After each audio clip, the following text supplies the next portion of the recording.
21 e 23. Vamos ver comigo.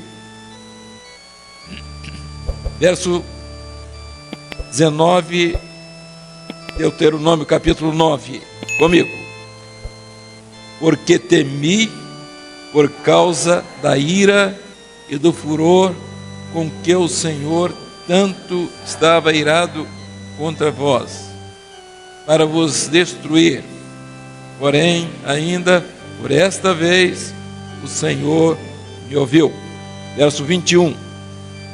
Porém, eu tomei o vosso pecado, bezerro que tinhas feito, eu queimei a fogo, e o pisei, moendo bem, até que se desfez em pó, e o seu pó lancei no ribeiro que descia do monte. 23. Quando também o Senhor vos enviou desde Cades Barneia, dizendo: subi e possuí a terra que vos tenho dado, rebeldes fostes ao mandado do Senhor vosso Deus, e não o crestes, e não obedecestes a sua voz. Meus irmãos, nós estamos aqui num sexto período, quinto período, onde nossos irmãos obreiros se preparam para o ministério. É muito bom quando todos os nossos irmãos, jovens, alguns até solteiros, as próprias irmãs, podem entender e alcançar o valor desse ministério, especialmente nesse momento que nós estamos vivendo. O mundo, a igreja em si caminha para uma grande apostasia. Ela já está vivendo em parte essa apostasia. O que é apostasia? Apostasia é negar a fé verdadeira. Quando eu digo que Jesus salva, eu tenho duas maneiras de dizer que Jesus salva. Eu posso dizer que Jesus salva o corpo, salva a carne. Eu posso dizer que Jesus salva a alma.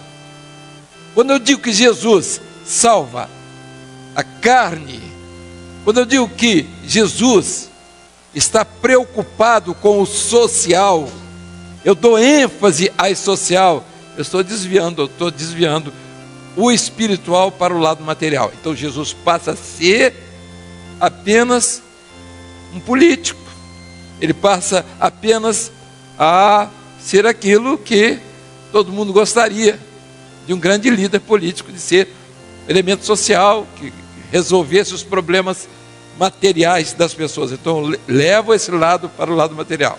Quando eu falo pão da vida, é o lado espiritual, mas eu posso levar para o pão material, o pão da padaria. Quando eu falo Jesus é a água da vida, eu estou falando do espiritual, mas eu posso dizer que Jesus também é uma necessidade, é água para os morros, para isso, para aquilo que já... Quando eu falo na casa, namorada eterna, eu posso falar namorada também aqui. Então há uma diferença muito grande e fundamental.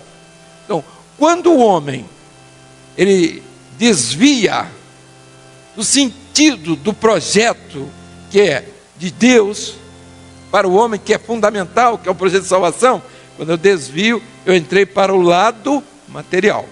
Então eu transformei Jesus num outro tipo de salvação. Eu coloquei uma coisa que não era o projeto dele. Pode até servir, alguém pode servir aos seus irmãos, e nós temos essa obrigação, é uma obrigação, até o ateu faz isso. Servir alguém, ajudar alguém, isso não impede absolutamente. Pelo contrário, devemos até ajudar aqueles que necessitam, aqueles que precisam. Agora, ninguém vai à eternidade pelo lado social. Eu sou tão bom que eu dei todos os meus bens, então está tudo certo. Eu tinha uma fortuna, dividi a fortuna Não há problema nenhum, você pode fazer isso, só que não vai para o céu por causa disso. Porque, na verdade, o projeto de Deus para o homem através de Jesus é a salvação para a vida eterna. O que nós estamos vivendo hoje? A confusão que existe hoje. E quando nós falamos de ministério, nós queremos fazer uma diferença daquele ministério que o Senhor tem chamado, tem separado alguns. Não precisa do Espírito Santo. O ministério que dispensa o Espírito Santo. Fala de Jesus, fala de Deus e fala de tudo que aparece. Ele não precisa do Espírito Santo. Ele está dizendo coisas que nós estamos falando. Eles têm as mesmas coisas que nós temos. Mas a nossa preocupação é que todas as pessoas entendam o que é o ministério nesta obra. A primeira coisa que deve ser entendida é que nesta obra nós não somos pastores, nós estamos pastores. Nós fomos ordenados para obedecer, e a palavra ordenados vem de ordenação. A palavra do Senhor diz assim: os anjos que não obedeceram à ordenação, os anjos que foram criados para trabalhar, para operar a vontade expressa de Deus, naquilo que era do interesse de Deus, aqueles que não obedeceram, Ele expulsou esses anjos, colocou esses anjos em cadeias, porque não atenderam à ordenação do Senhor. Então, o pastor nesta obra, ele é pastor enquanto ele está atendendo à ordenação dele. Ele não é pastor porque ele tem carteira de pastor. Ele é pastor porque ele tem uma responsabilidade de transmitir aquilo para o qual ele foi ordenado. E para esta obra há uma diferença dos demais. Por quê? Porque esta obra, a palavra do ministério é de revelação. Então há uma diferença muito grande. E no momento que nós estamos vivendo, o que nós estamos vendo? É que o Evangelho, ele está recebendo, ele está vivendo de uma mistura, de um engano, onde as pessoas não sabem o que é certo nem o que é errado. Ele não sabe o que é revelação, ele não sabe o que é razão. Se nós fizermos uma análise agora, aqui rapidamente, para mostrar essa diferença de ministério, nós vamos ver algumas coisas interessantes. Por exemplo, você pode ter uma cultura evangélica. Então eu vou falar aqui dos irmãos, tem irmãos aqui dos Estados Unidos. Não há cultura evangélica maior do que dos Estados Unidos, daquele evangelho que tem lá. Não existe cultura, porque todos os grandes compêndios, todos os grandes teólogos, toda a teoria evangélica, tudo, a Bíblia foi esmiuçada de todas as formas lá na América. Então eles têm uma cultura evangélica. E você ter cultura evangélica não quer dizer que você é convertido. Ter cultura evangélica não quer dizer conversão. Então eu tenho uma cultura evangélica. Eu aprendi que eu não devo roubar. Eu aprendi que eu devo ser honesto. Eu aprendi que eu devo, no dia de Natal, ir à igreja. Que na Páscoa eu devo ter o coelhinho dentro de casa, o ovo da Páscoa. Eu vou aprender essa porção de coisas. Então isso é cultura evangélica. E você pega aquilo que está ali e mistura aquilo com Halloween, aquelas coisas todas que vai acontecendo, dia da bruxa, é tudo a mesma coisa. Então essa é a cultura chamada evangélica sem conversão. Onde está a apostasia aqui? A apostasia está exatamente na falta de conversão. É tudo que se parece com o evangelho, mas sem conversão. Nós temos que entender aquilo que é o crente tradicional. O crente tradicional, o que é um crente tradicional? Ele só vive da tradição. Ele aprendeu aquilo quando nasceu, continuou na religião da mesma forma. Ele não teve uma experiência com Deus. Ele vive de tradição. Ele faz aquilo que todo mundo fez. Então isso aí se chama religião, o nome de cristã, o nome de cristianismo. Então não existe uma operação do Espírito Santo ali. Crentes sinceros. Aí você diz, mas o Lando é muito sincero. Sincero aos seus próprios princípios. Existe sinceridade quando você é sincero aquilo que você acha, e você tem sinceridade aquilo que Deus quer que você seja. É outra coisa. Você ser sincero com o que Deus quer que você seja sincero é muito diferente da sua sinceridade. A sua sinceridade lhe leva para aquilo que nós já falamos, que se chama apostasia. Mas vejam que a diferença entre a apostasia e a verdade, ela não existe. As pessoas não percebem. Só quem tem a unção do Espírito Santo, ele só vai perceber, porque ele vê a pregação, ele ouve a mensagem, é a mesma, semelhante, ele é semelhante, mas não é igual, porque a palavra revelada é aquilo que vocês estão vendo aqui, Cantares, é aquilo que vocês estão vendo no livro de Apocalipse, palavra revelada.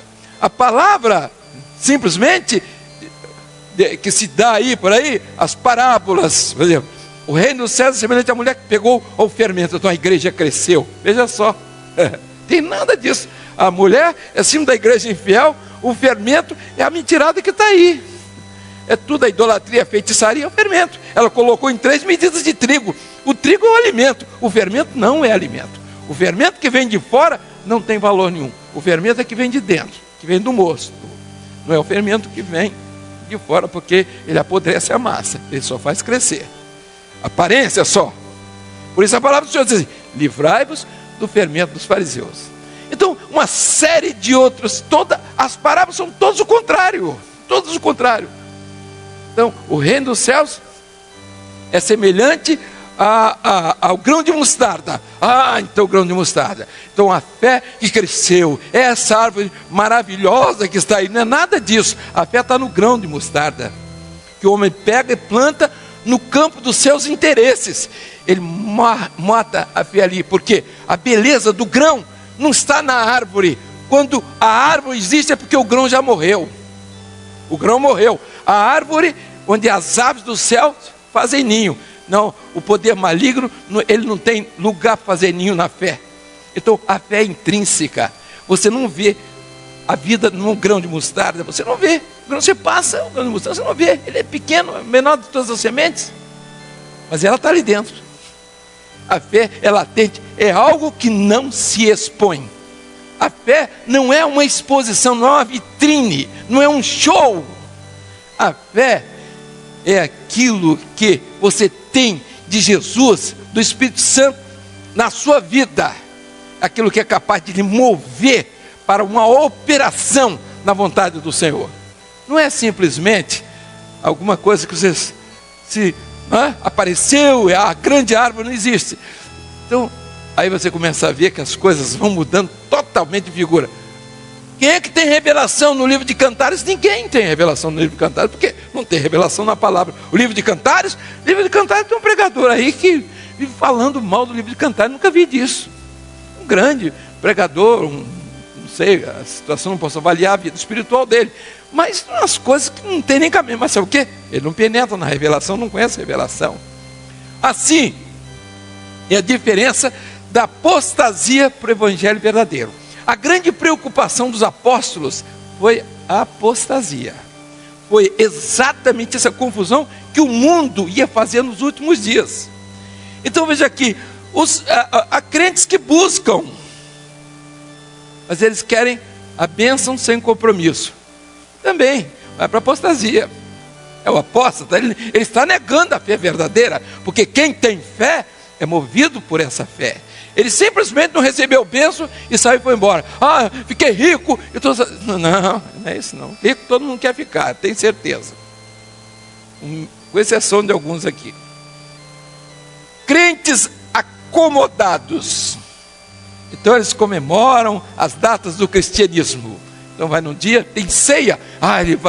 Ele vai, porque se ele comer aquele pedaço de pão e tomar aquele, pouquinho de cálice ali, do suco de uva, seja lá o que for, então ele já foi resolver o problema dele. As pessoas vivem assim, desse misticismo.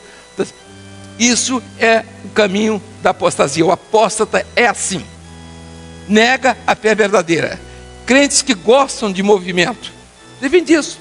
Eles vivem. Jesus, na época de Jesus, havia muitos deles. Para onde Jesus ia, eles iam atrás, porque movimento é isso. Multidão não quer nem saber. Ele quer ver o mistério, o milagre, quer ver aquilo ali. Jesus andava e a turma ia toda atrás. Queria milagre, queria os benefícios. Jesus fez várias curas, eles ficaram maravilhados. Então, quando Jesus deu pão à multidão, no outro dia estava todo mundo lá, esperando por Jesus. Foram lá, Jesus não estava mais. Jesus estava do outro lado. Eles foram atrás de Jesus, porque a multidão não tem nada para fazer. Multidão é apostasia, é religião mesmo. Fica atrás de novidade, de interesse. Aí chegaram lá e perguntaram: Jesus, como é que é? Jesus, não, eu sou o pão da vida. Pão da vida?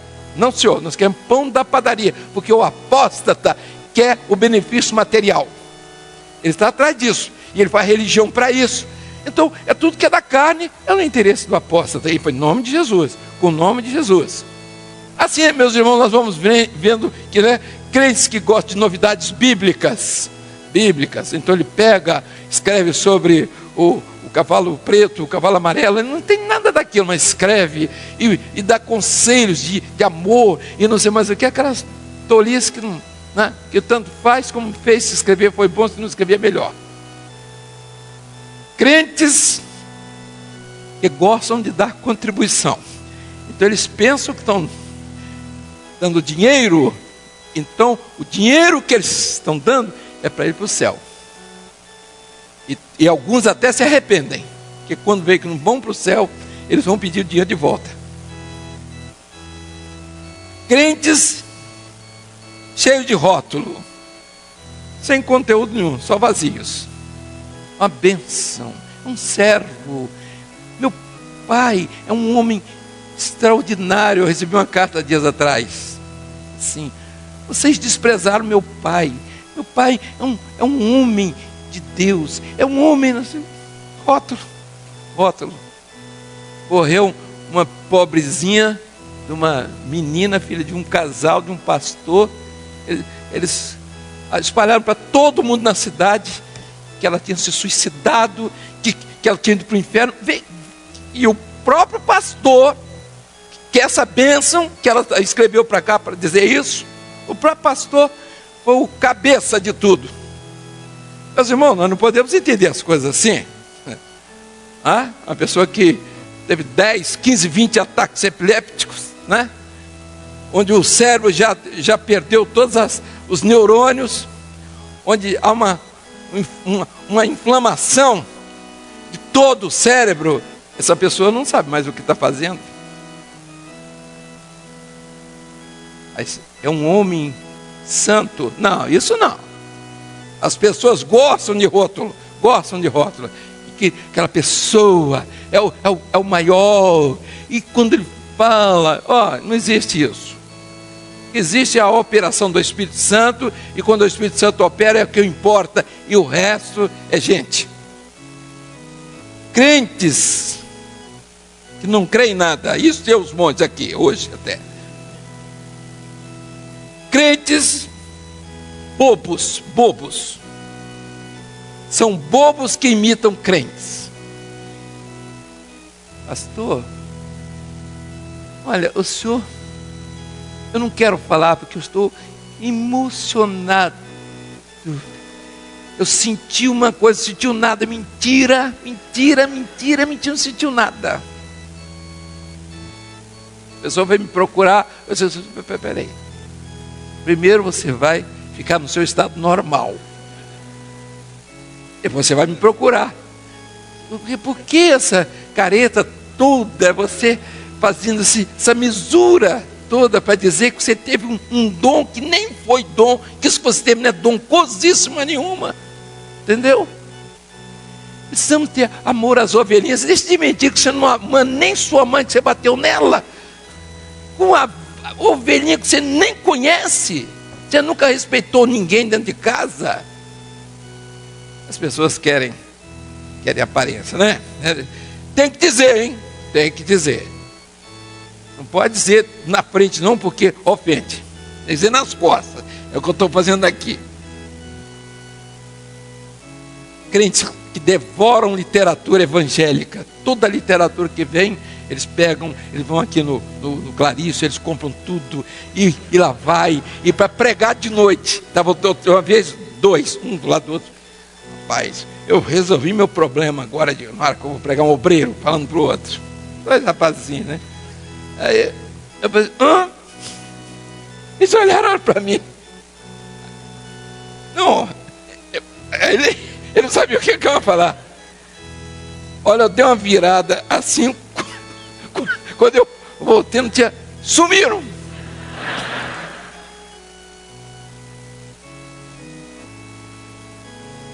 Crentes que gostam de ajuntamento, crentes que são a favor do aborto, os que são contra, crentes que amam a batalha, se preparam para a batalha final. Tem gente fazendo medo das pessoas. Batalha final. Eu conheci um camarada que escreveu um livro e me procurou. Lá, era no exterior. Chegou lá, eu queria falar com você perfeitamente. Olha, escrevi um livro aqui. E olha, o que é que eu entendo? O Senhor me revelou. Eu disse, sim, mas vai lá para... Qual foi a revelação que você disse? Você teve? Não, é que a igreja vai ficar.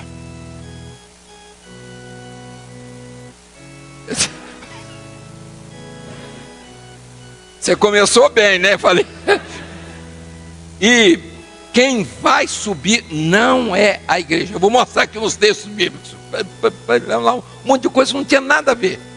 Eu digo, rapaz, você está com a razão. Vou ficar nessa obra. Só você não está com a revelação, né?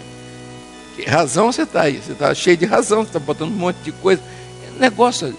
Ele escreveu, o outro escreveu um livro fazendo medo a todo mundo, que como é que ia ser a última batalha, e que ia acontecer, que o pendural, o crente de cabeça para baixo, e foi, e lá vai. Meu camarada, que história é essa aqui, que você está fazendo medo a todo mundo? Não, pastor, nós temos que ser sinceros. Escuta uma coisa, em casa como é que você é? E eu soube que ele tem um medo da mulher que se pela.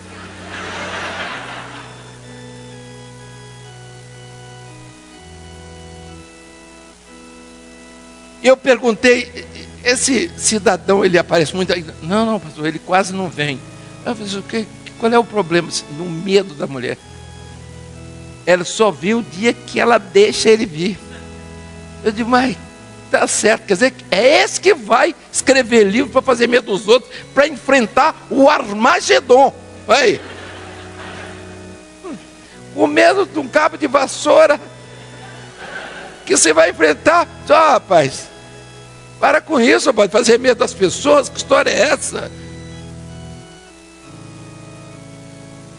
Crentes já estão na idolatria e na feitiçaria há muito tempo. Crentes que vão se unir em torno da besta. Crentes que aceitam todas as asneiras possíveis. Confundem corpo de Cristo com carne, ajuntamento. Eles confundem organização, que não tem valor nenhum, que não tem vida, com organismo. Eles confundem religião com salvação. Nada a ver. Razão com revelação. Governo humano com governo do Espírito Santo. Letra com Espírito. Eles confundem tudo. Avivamento com arrebatamento. Consenso com dons. Eles acham, vamos aqui, vamos reunir aqui. O que você acha, o que você pensa? Material com espiritual. Animação com fé. Meus irmãos, esse é o momento que nós estamos vivendo. Se o ministério, se o pastor não tiver discernimento, não for um homem levantado pelo Espírito Santo, se mantiver na posição, não vence não. Ele vai ser dominado, vai ser engolido por essa avalanche que está aí. Meus irmãos, o ministério é algo extraordinário. É como a salvação. A salvação, quando Jesus estava no Calvário, tinham 2 ladrões, não é isso? Ministério é a mesma coisa. Um queria ir para o céu. Chegou: Jesus, quando você entrar no reino, não esquece de mim, eu quero ir para o reino. O outro queria que Jesus descesse para ajudar ele a roubar aqui. Desce da cruz, se você é Deus, desce da cruz para ajudar ele a fazer as falcatruas aqui. Religião é a mesma coisa. Uma quer ir para a eternidade, outra quer ter Jesus aqui para fazer tudo que não presta, em nome de Jesus. Roubar os outros.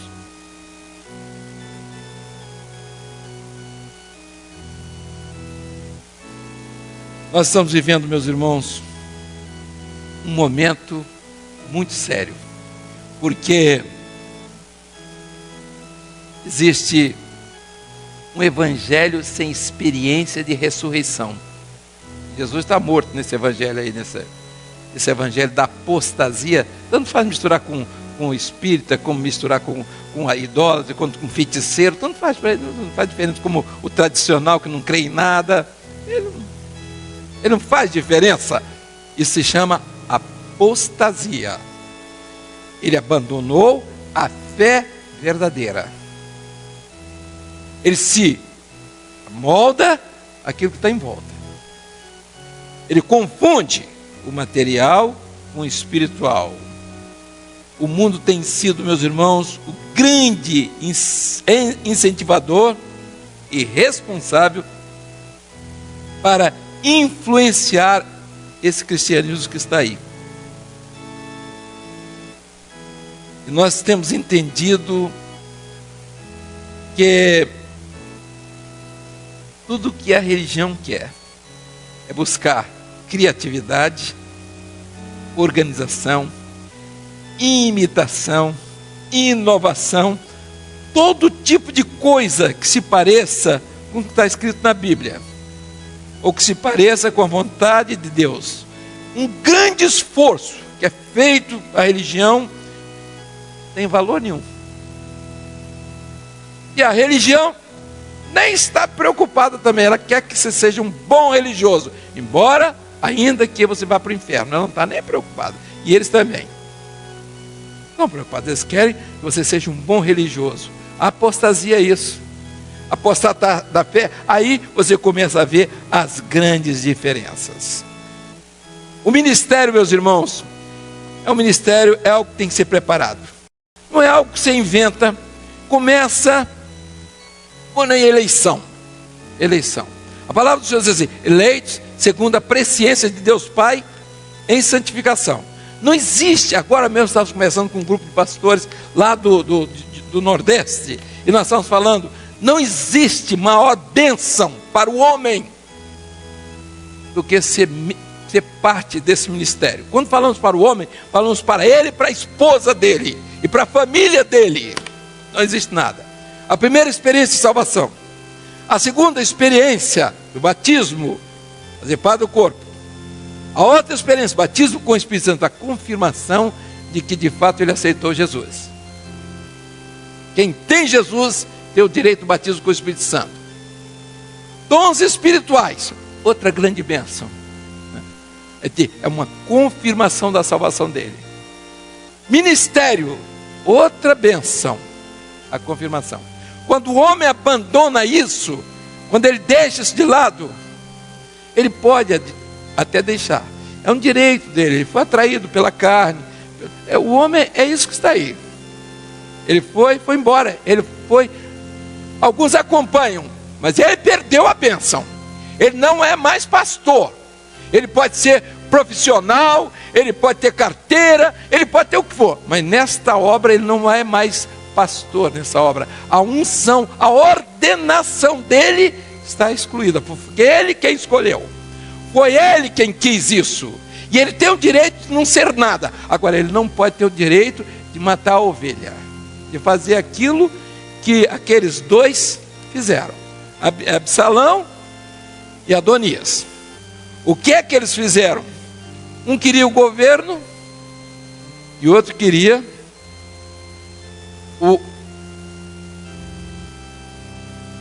um queria o reino e outro queria os benefícios do reino. Posição. Outro queria tomar o lugar. Todos eles foram disciplinados, não foram sentenciados pelo Espírito Santo, sentenciados por Deus. Deus não aceitou de maneira nenhuma que alguém usurpasse o trono daquele que ele tinha chamado para o ministério. O caso de Davi, o caso de Salomão, quando o cidadão se levantou contra Davi, o Senhor permitiu que ele morresse, que era um filho, morresse pendurado numa árvore.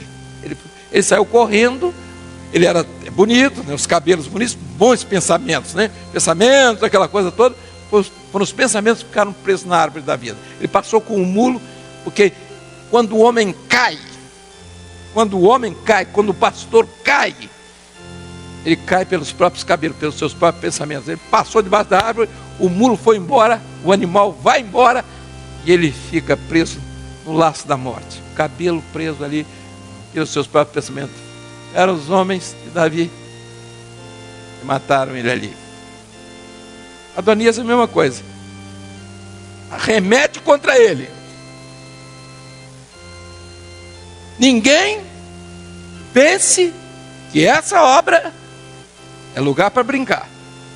Quando nós estamos falando isso aqui no 6º período, nós estamos mostrando a homens, mulheres e crianças, alguns adolescentes estão por aqui, de que essa obra é muito séria. O Senhor tem um chamado, tem uma ordenação, e não há nada mais significativo para um homem nessa obra, para esse chamado. As lutas estão aí, tem momentos que você diz assim, mas como é que vai ser? Como é que vai ser? Mas não tem jeito, você tem que prosseguir. Você vai para onde? Vai fazer o quê? É um momento de luta, entrou na luta, mas meu lugar é aqui, não há outro lugar. Vai fazer o quê? Você vai negar as verdades todas. Precisa ser muito infeliz para fazer isso. Precisa ter muita coragem. Estava no começo da obra, e um cidadão com quem eu me dava muito bem, gostava muito dele, nós nos dávamos muito bem, tínhamos começado juntos. Ele começou a falar algumas coisas, eu disse para ele assim, me procurou, de que lado você está? Eu disse, de que lado? Do lado que eu nunca mudei. Não, porque você é doido, você está tomando um rumo, você é doido, você é meu amigo, mas você não está bem da cabeça. Eu nunca vi, falei com ele, eu nunca vi uma pessoa falar o que você está dizendo e permanecer de pé. Sabe onde é que você vai parar? Vai parar como Saul parou. Vai acabar lá na mão da pitonisa. Quando chegou lá na mão da pitonisa, ela tinha um recado para ele certinho. O que é que eu vou fazer nessa guerra? Você vai morrer. Morreu. Na mão da pitonisa. A pitonisa, você vai morrer. O adversário, ele tem isso. Ilude. Chegou no dia, ele fala a verdade. Na morte, ele fala a verdade.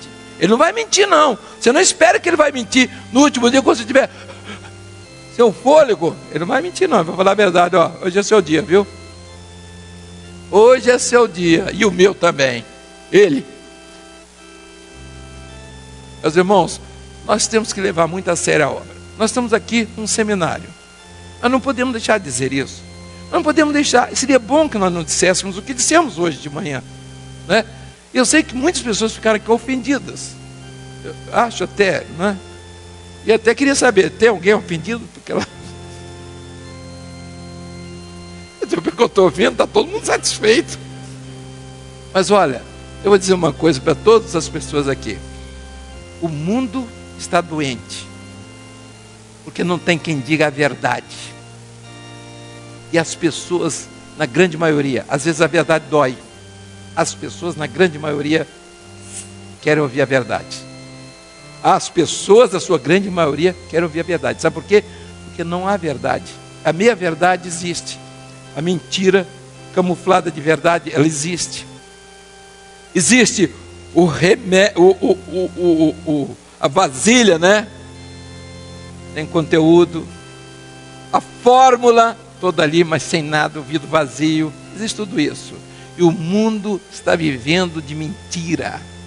E quando você diz a verdade, as pessoas se tocam, sofrem um pouco. Eu me lembro, estivemos no Rio de Janeiro, lá em um bairro daqueles lá, naquele negócio de matar, de não sei o que, estava um camarada lá, e o senhor revelou que ele queria fazer um assalto. Entrou um cidadão aqui, veio preparado para fazer um assalto. Terminou a reunião, eles chamou o pastor e disse: olha, o homem que veio fazer o assalto sou eu, estou armado, eu vim para isso, porque toda reunião de crentes sempre tem dinheiro, então eu vim aqui para levar o dinheiro, vim disposto. Agora eu cheguei aqui e ouvi verdade. Aquele pastor lá falou um bocado de verdade, viu? No começo eu achei que estava muito pesado para mim, mas olha, eu quero ficar aqui, eu quero mudar minha vida hoje. Eu moro em tal lugar, eu tenho tantos filhos, meu telefone é esse, eu peço que um pastor vá lá, eu quero mudar minha vida, porque aqui eu ouvi a verdade. A palavra do Senhor diz assim: conhecereis a verdade, e a verdade vos libertará. Meus irmãos, e o homem não tem verdade. A verdade do homem é essa aqui. Essa aqui, a conversa ali, outra ali, ele vai enganando. A verdade é aquela que vem da eternidade. É o Espírito da verdade, que habita no coração daqueles que amam a verdade, daqueles que lutam pela verdade, daqueles que querem essa verdade, que é a vida eterna. Não vem do homem, não vem da religião, é um dom de Deus, é uma bênção que vem da parte do Senhor.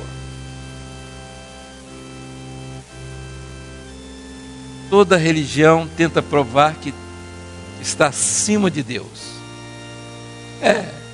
Bastardos, vive de argumentos, ponto de vista, coisas exteriores, né? Negócio de movimento, animação, show, coreografia. Nós chegamos a esse momento. E o Senhor tem levantado, quer nessa hora levantar homens com experiência, segundo a presença de Deus Pai. E eu vou dizer uma coisa aqui: cada dia o Senhor quer vidas mais consagradas, vidas mais preparadas, vidas mais cuidadosas com as coisas do Senhor. E nós estamos percebendo que há uma nova mentalidade surgindo no meio das igrejas. Sofremos muito, porque na verdade nós pegamos um evangelho que veio andando, e que nós não tínhamos o centro, o conteúdo, nós não tínhamos um rumo completo, total. Nós tínhamos pessoas que queriam, pessoas que gostavam, pessoas que até animadas, mas não tínhamos pessoas conscientes. Hoje não. Hoje já tem se levantado um grupo consciente, um grupo sabendo o que está fazendo, o momento que estamos vivendo. E nós temos entendido que a obra do Espírito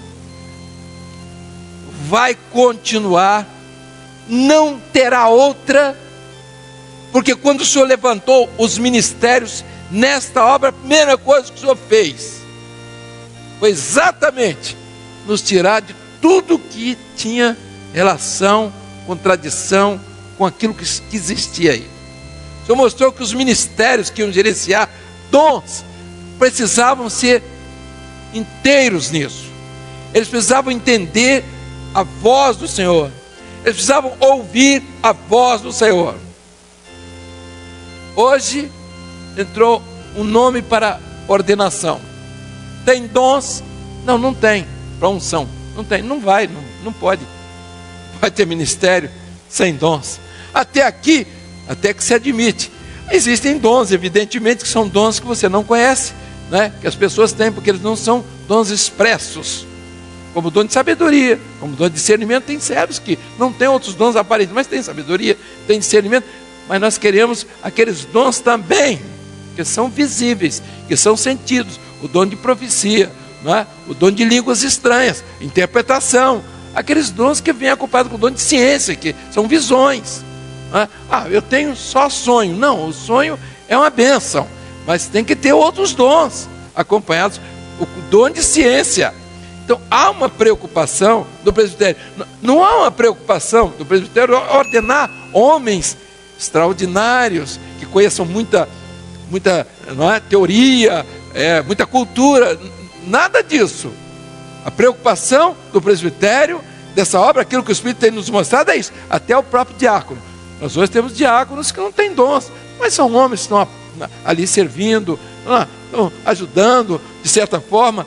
Mas daqui para frente não, tem que ser o diácono, tem que ser um homem cheio do Espírito Santo. Não é ajudante de pastor, não. O diácono não é ajudante de pastor, no sentido de estar ajudando, o paletó não está bem, agora acertar a sua gravata, ele pode até fazer isso. Mas não é isso, não. Ele tem que estar atento a orar pela igreja, com dons espirituais, ajudar os visitantes. É esse o ministério. Nós estamos percebendo que há uma coisa nova que o Senhor está querendo fazer. Meus irmãos, quando os gregos foram para a festa lá em Jerusalém, havia um entendimento no meio da festa, havia pensamentos, ideias de vários grupos e correntes. Uns diziam, ele não vem à festa. Outros diziam, não, ele está vindo na festa. Outros diziam, não, se ele vier nós vamos matar. E os gregos, os romanos, nós vamos prender. E os gregos chegaram para a festa e disseram, queremos ver a Jesus. Queremos ver a Jesus. O momento que nós estamos vivendo, a festa está aí. A religião está dando festa aí. Mas o mundo quer ver a Jesus. Ele entra dentro de uma igreja, ele não quer saber se a pregação foi bonita, se quem cantou bem, ele quer saber se Jesus vai falar com ele. E a nossa preocupação tem sido essa, com relação ao pastor, com relação ao ministério. Tem que buscar o Senhor, tem que buscar dons espirituais. Nós não estamos preocupados com um grupinho de rapazes e jovens, o diácono tomar conta e pregar para ele toda tarde, no domingo, e uma irmã toma conta. Nada disso, não. Eles têm que ir para a rua, eles têm que trabalhar, eles têm que buscar dons espirituais. Nós temos um grupo, estamos levando um grupo, 15 jovens, todos com dons espirituais, profundos, interessados. E se esse povo, nós aqui só na área da Grande Vitória, nós temos aproximadamente 20 mil jovens só aqui em Vitória, aqui na Grande Vitória. Imagine, meus irmãos, que se esses 20 mil fossem semelhantes aos 12 apóstolos só, se cada um representasse um daqueles apóstolos, os irmãos botavam fogo no mundo inteiro, não é mesmo? Apesar do traidor, não é? Tem sempre 12, vai ter um que trai, e não tem jeito, é isso mesmo. O Orkut está aí, é isso mesmo. Os traidores estão lá. O Judas está lá.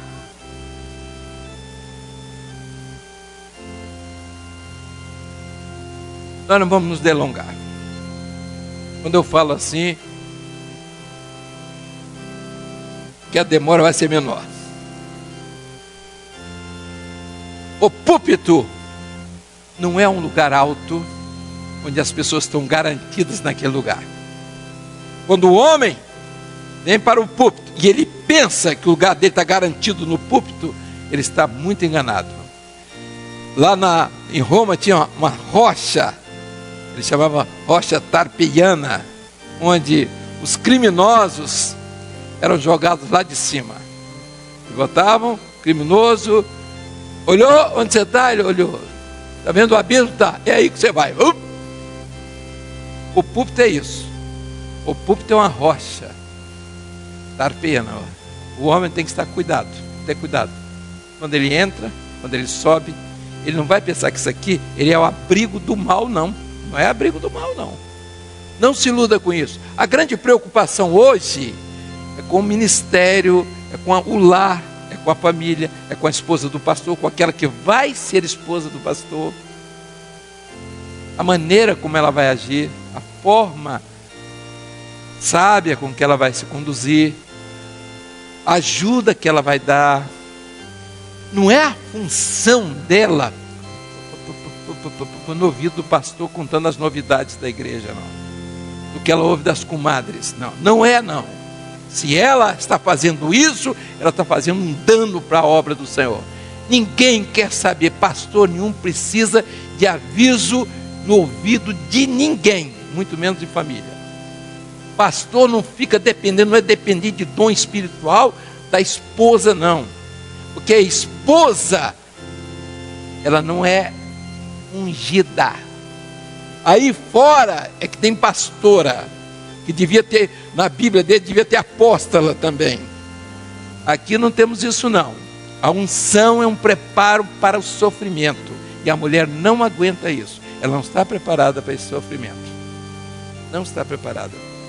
Ela não é responsável pelo que está acontecendo no rebanho. O pastor é o único responsável. E se ela induzir o pastor ao erro, ele vai ser disciplinado.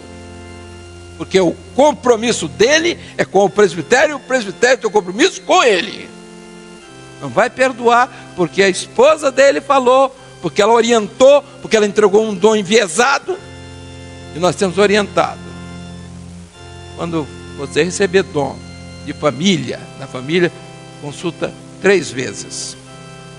3. Se for de fora, você pode até consultar uma vez, mas se for de família, 3 vezes.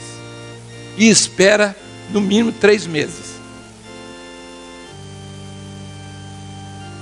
Nós temos tido muito cuidado, meus irmãos, com isso, porque as coisas são muito sérias. Quando você diz assim, Deus falou, não é uma brincadeira.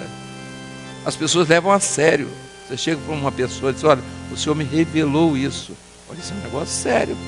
Eu dizer que Deus revelou, eu recebi um dom, então sai largando aquilo de qualquer maneira, sem discernimento, sem nada. Nós tivemos muito isso. Tem pessoas, grupos de movimento, chegavam no nosso meio, não é assim não. Os dons têm que ser feitos com zelo. E esse ministério, meus irmãos, é um ministério zeloso. Ministério não pode ser, não é, o solecismo, né? Você faz o que eu mando, não faz o que eu faço. Não existe isso. Ministério é o exemplo.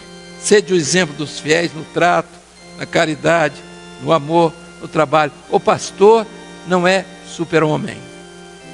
O pastor é um homem que sofre as aflições do rebanho, ele sente, ele chora. Eu me lembro, a primeira experiência que tive como pastor, quando perdi uma ovelha, uma irmã que faleceu, mãe de muitos. Eu não pude falar, eu não sabia o que era a dor do pastor, eu não sabia o que era isso, eu não sabia quanto doía perder uma ovelha, eu não podia falar, né? Passei uns 2 ou 3 dias sem poder falar. E até hoje, quando lembro do rosto daquela irmã, depois o tempo foi passando, perdemos outros, mas a luta é essa, não há tempo. Você vai para o canto, vai para outro. Hoje nós temos muitas perdas, porque a família cresceu e as pessoas ficam às vezes até preocupadas. Há dias que meu pai faleceu de manhã, na véspera, de manhã foi feito sepultamento, de noite, de tarde eu estava dando aula. Minha mãe, a mesma coisa. Não é que nós não temos, tem o momento do choro, o momento da lágrima, mas há um povo que não pode ficar à deriva. Nós perdemos aqui a esposa de um pastor, que era o presidente do presbitério, pastor Barros. Nós estávamos numa reunião, era um Manaim, estava acontecendo um Manaim. Eu confesso, no momento, quando me disseram, eu perdi a fala. Eu perdi a fala. Disse, olha, a esposa morreu naquele quarto, ali naquele cômodo. Ela foi retirada daqui, ninguém tomou conhecimento. O seminário se processou, quando terminou tudo, foi avisado. Essa obra, meus irmãos, foi já avisado, faleceu hoje, aqui no Manaim, o corpo já foi levado, o sepultamento será da hora. São as nossas lutas, são aquilo que o Senhor tem nos colocado. O ministério tem uma nobreza. Não é que nós não temos as lutas que as pessoas têm, nós temos as lutas, mas nós temos que viver a aflição dos nossos irmãos. A dor está aqui, está, mas os nossos irmãos estão sentindo dor também. Eles precisam ser assistidos. Eu estive numa igreja e eu vi lá o pastor à frente. Eu entrei, ele estava chegando na cidade, e ele estava pregando, satisfeito, alegre. Lá do culto, de assistência a um, de assistência a outro, eu chamei o diácono. Lá, escuta uma coisa. Ele é um engenheiro. Escuta uma coisa. Como é que está a situação sobre que esse irmão está desempregado? O irmão está desempregado. Tem quanto tempo? Já tem uns 6 meses. E como é que está vivendo? Olha, ele está vindo para a igreja a pé. Ele tirou os filhos da escola particular, e botou na coisa. Pastor, vou falar uma coisa. Tem dias, eu acho que as crianças não estão nem levando merenda da escola. Nem o pãozinho com manteiguinha não estão levando. Eu chamei, e aquele sofrimento e tal, alegre, satisfeito. Como é que está você? Tudo bem, graças a Deus. Deus tem abençoado, o rebanho tem crescido. Eu fiquei olhando, e trouxe assunto para o presbitério imediatamente. Nós chamamos aqui uma coisa. Quanto é que você ganhava? X. Perfeitamente. O presbitério vai repor esse valor aqui. O que você quer fazer na vida? Não, eu quero fazer um concurso, mas eu estou sem dinheiro. Preciso fazer um curso de informática. Isso está me fazendo perfeitamente. O presbitério vai pagar seu curso de informática, vai fazer isso aqui. Quanto tempo você vai precisar? Não, logo que eu começar a trabalhar. Em 6 meses, nós mandamos o dinheiro para ele, ele mandou de volta. Esse final de mês eu já vou receber. Meus irmãos, de lá nunca mais. Eu fiquei pensando, que coisa maravilhosa é esse ministério, Indo, satisfeito. Eu fiquei pensando, a gente fica pensando na gente, Você vê o filho, Você vê o sofrimento, você vê uma esposa ali olhando, Nós tivemos um caso interessante no norte do país. Daqui um irmão ungido, e ele foi para uma empresa trabalhar, e ali ele começou a fazer uma reunião, começaram a ver uns irmãos, ele começou a juntar ali, conversões, tal. Tinha umas 30 e poucas pessoas, alugou um cantinho lá, e a empresa começou a não pagar. Ele chegou em casa, e a família daqui, vem, eu vou mandar o dinheiro, você, a passagem, e vem embora, você não vai poder ficar. Como é que você vai ficar? A família toda, achando, você não fica, você não pode ficar, você está passando fome, a família está sendo sacrificada, vem embora. Ele disse, eu não posso ir embora, eu tenho um rebanho aqui agora, eu vou deixar esse pessoal como? Eles estão começando agora, são as 30 e poucas pessoas, são homens, mulheres, crianças, eu não posso, ninguém entendia. Ele chegou à noite, no outro dia não tinha nada para comer, nada em casa, nada, absolutamente nada. E ele orou ao Senhor, e o Senhor de madrugada falou com ele: pega o carro de mão que você tem, vai nessa direção. E mandou que ele fosse. E ele atendeu o Senhor e foi com o carrinho de mão. Disse, pare aí. Ele parou. Entra nesse terreno, era um terreno baldio, cheio de mato, cheio de coisas. Aí ele ficou meio assim na dúvida, vou entrar como? Como é que eu vou entrar? Aí entrou.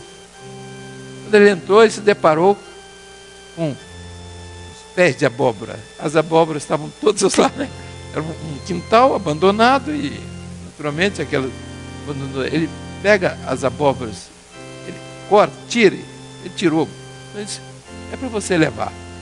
Ele foi para a feira, vendeu as abóboras todas naquele dia, comprou a comida que precisava para aquele momento, chegou em casa todo satisfeito. Logo em seguida o Senhor disse assim, volta lá. Ele voltou e passou um mês assim, levava a abóbora, levava para a feira, vendia, comprava as coisas, um mês assim. Quando chegou no fim do mês, o chefe do serviço mandou chamá-lo. Disse, olha, seus salários estão aqui, você parou de trabalhar, está tudo aqui, a empresa voltou a trabalhar, você pode voltar a trabalhar conosco, nós sabemos da dificuldade que você passou, todo o seu dinheiro está aqui. Ele voltou lá no lugar, a aboboreira tinha secado. Meus irmãos, o ministério é para nobres.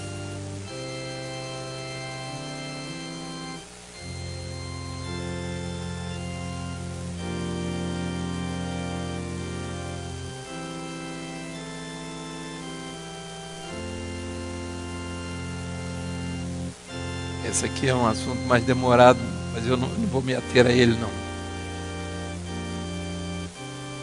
O ministério é para nobres. A nobreza não está no sangue. A nobreza está na transmissão da herança. Qual é a herança? Vida eterna. Não há maior nobreza do que você encaminhar o homem para a vida eterna. Falar de Jesus, falar do amor, falar de uma experiência que você tem com o Senhor. Nós estamos encerrando aqui e dizendo exatamente aquilo que viveu Moisés. Moisés viveu aquilo. Viveu as lutas do deserto, incompreendido, achincalhado de certa forma, mas ele foi nobre. Ele tinha algumas coisas muito importantes que ele levava em conta. Era orar pelo povo. Ministério é isso. Você está falando mal do pastor, ele às vezes está orando por você na sua vida. E a palavra do Senhor diz assim, não toqueis nos meus ungidos, nem faleis mal dos meus profetas. Não há coisa mais difícil que um profeta, que é profeta, quando ele entrega um dom. Meus irmãos, não é coisa fácil não. Eu vi profetas entregando dons tremendo,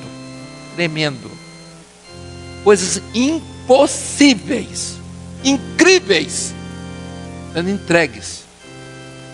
E o Senhor cumpriu aquilo. A nobreza do ministério está na oração, está na gratidão. Nenhum pastor, não existe mensagem para atingir o coração do homem se ele não for grato a Deus. Ele tem que vir para o púlpito agradecido a Deus. Senhor, eu sou grato a Ti. Nós temos 4 seminários um atrás do outro. Agora, estamos no 4 seminário. Podíamos dizer, hoje estamos cansados, eu estou tendo que pregar uma mensagem. Não existe isso. Cansado é uma coisa, preocupado é outra coisa, mas ministério é outra coisa. Não estamos sendo pagos, não estamos sendo remunerados para isso. Não estamos sendo pagos para isso. Estamos aqui agradecidos a Deus. Nós é que precisamos pagar a Ele por nos ter chamado para isso aqui, por nos ter honrado aqui.